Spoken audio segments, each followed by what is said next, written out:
اول وار چې ما سٹارټ کې فوټبال نو کافي انسانان ویلي چې مطلب ته څنګه کوی سې ته نجلۍ یې ته دا گیم ته څنګه تللی سې دا شوبه نه مطلب ته نجلۍ ته نه کوی سې فوټبال د هلکانو ګیم دی نو ما د دې خبرې اورېدلې بس تښتول تېرولې مې اګنور کولې مې چې ما ویلې زه کوی سم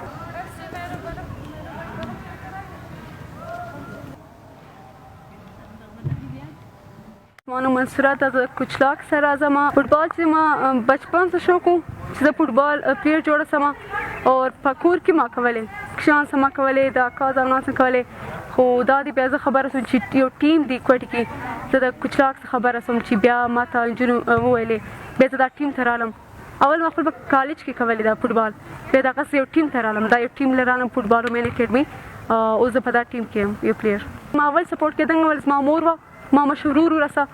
بیا آهسته آهسته چې زه دا دویم کال زما شو دی فوټبال دا اکیډمي کې نو اوس کور والا مې سپورټ کوي بلکې خاندان والا مې سپورټ کوي مستقبل شوی یم انشاءالله په مخ به م لاړه سم او زه وایم چې انشاءالله یو ټیم نه یو ورځ په یو ښه پلیر یم په بلوچستان غه او ښه پلیر به جوړ سم انشاءالله ښځه هر کار کوی سي چې هغه وغواړي باید چې دا یو دی نوی دی شي ته لاس واچي نوې شوبه وکړي نه هر کار کولی شي ښځه ځکه ښځه کمزورې نه ده اوسه پورې خو زه ما دویم کال شو دی ما پریکټس شو دی او ما میچونه کړي دي په دغه هزاره اکیډمي سره دا نور څه ما میچونه کړي دي خو آوټ اف سټیز پورې زه نه یم تللی اول سر چې زه راتللم ډېر مشکلاتو بیخي زیات ولیکې اول وار د کوټې څخه د کوچلاک